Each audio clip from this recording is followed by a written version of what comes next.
Hey everyone, and welcome back for another deep dive. Today we're looking at the future of the office. Ooh, very interesting. And we're going to be looking at it from two perspectives. Okay. One is using AI, ChatGPT specifically. Right. And the other one is a report from this company called Castellum. And they are a real estate company in Scandinavia. So they're looking at, what people are actually doing in offices today. And we want to see how that kind of compares with what ChatGPT thinks is going to happen. I like it. So comparing predictions with reality. Yeah, Right. exactly. I mean, some of these predictions are pretty out there, Oh, yeah. Like what? like virtual reality meetings Oh, yeah. and furniture that moves around by itself. Oh, I know it's like, is that exciting or is that scary? right. But we'll get to that. Let's start with ChatGPT. What does it say is going to happen? Like, what are the big things? Okay. So the article we have here, Mhm. it talks about 5 main things that ChatGPT thinks is going to shape the office of the future. Okay. So it says hybrid work is going to keep rising. There's going to be a bigger focus on employees' well-being. That makes sense. Sustainability is going to be really important. More emphasis on collaborative spaces.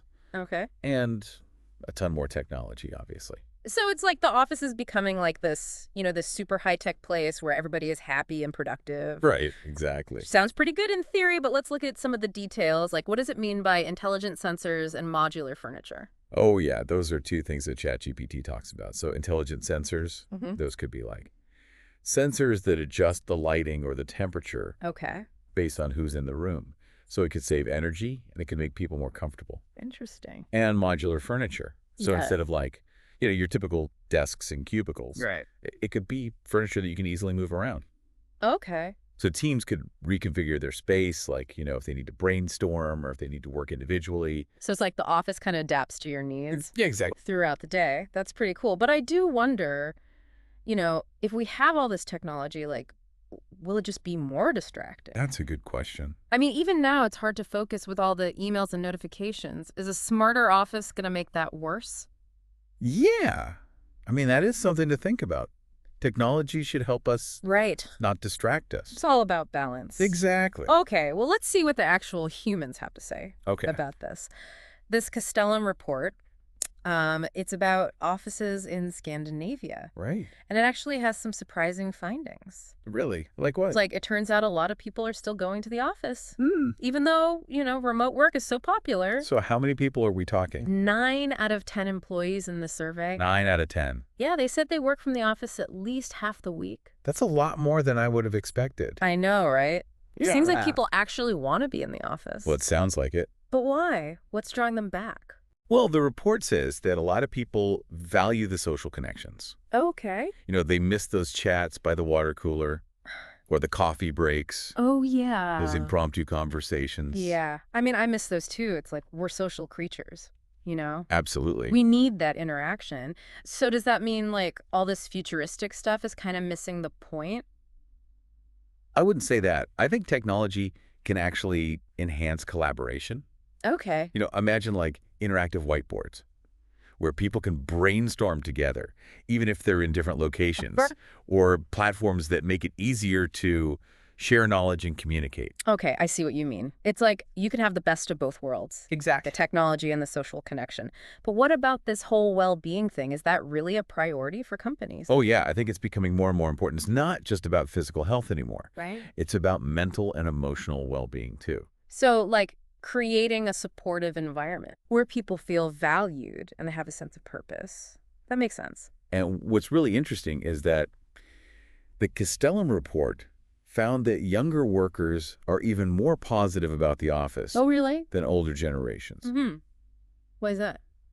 It could be a few things. Maybe they're just used to more collaborative environments with more technology. Okay. They might also be at a stage in their career where they really want to learn and network, Right. build your professional identity. The office can be a good place for that. Yeah, definitely. But what about the older generations? What are they looking for? Well, for everyone, location and accessibility are really important. Okay.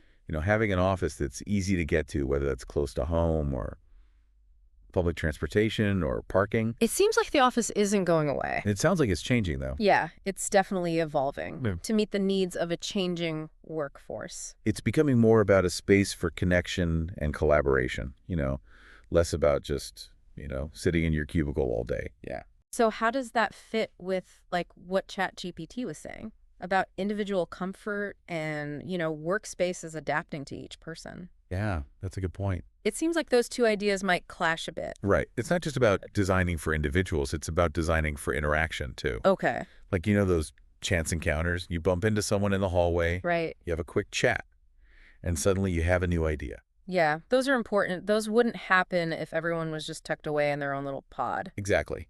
So you need a balance. Spaces for focused work Mm-hmm. and spaces that bring people together. Like what kind of spaces? Think like comfortable seating areas.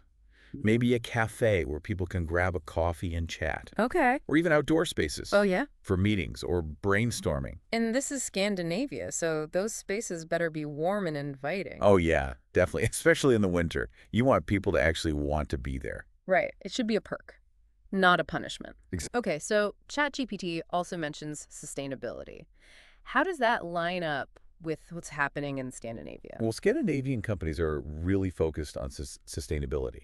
They're incorporating things like green walls, Oh, okay. rooftop gardens, Yeah. energy-efficient systems. So it's not just like a trend, it's built into the design. Yeah, Yeah. it's about making the office healthier and more productive. There's actually research that shows that being around nature can reduce stress and improve focus.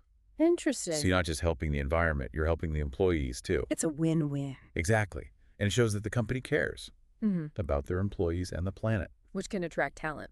Absolutely. So we've talked about AI predictions, real-world experiences, social connections, sustainability, well-being. Seems like the office of the future is about more than just, fancy technology or a cool design. It's about the whole person, Hmm. their physical, mental, and social needs. Right. And it needs to be flexible. Yeah. Adaptable to change. Speaking of change, the Castellum report also talked about accessibility, making sure the office is easy to get to, no matter how you commute. That's going to be more and more important, I think. Do you think so? Definitely. Especially as cities get more crowded and we worry more about climate change. Okay. Companies need to offer options, like bike storage charging stations for electric cars.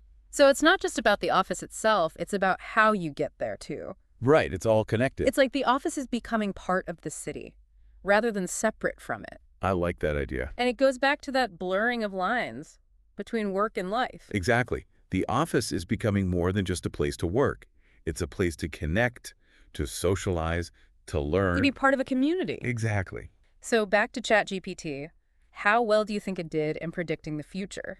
It highlighted some important trends. Yeah. Like hybrid work, well-being, the role of technology. Yes, some things too. Yeah, like those social connections. That human element. I guess AI can't predict everything, Not yet, anyway. so it's up to us to shape the future of work. And to make sure it's a future that works for everyone. Yeah, it really feels like we're moving towards this world where work life and personal life are blending together more and more. Yeah, and the office needs to keep up. It can't just be this place you go to, clock in, clock out. Right. It needs to be more integrated with how we actually live our lives. So let's imagine for a second. You, our listener, you get to design your ideal office of the future. Ooh, fun. What would it look like? Like, what are the must-haves? Yeah, like would you have tons of natural light, maybe a rooftop garden Ooh, I like that. to escape to? Or would you go all in on the technology, Right. like seamless integration with everything? So you can work from anywhere. Yeah. What about those social spaces we talked about? Would you have a big communal kitchen where people could hang out and chat, maybe a library for some quiet time? I like that. And how would you get there? Would it be right in the middle of the city, easy to reach by public transport? Or would it be tucked away in a quieter spot where you could walk or bike? So many possibilities. I know, it's exciting. We've come a long way from, pantless VR meetings. Yeah, well, maybe we can still have those in our ideal office. Right, why not? The point is the future of the offices. It's really up to us. I like that. There's no one right answer. It needs to be as diverse as the people who use it. That's a great way to put it. So that's it for our deep dive into the office of the future. We hope you found it interesting. Maybe even a little inspiring. If you want to learn more, we've got links to the articles we talked about, plus some other resources in the show notes. And be sure to let us know what your dream office would look like. Yeah, we want to hear your ideas. Until next time, Keep exploring keep learning. and keep diving deep.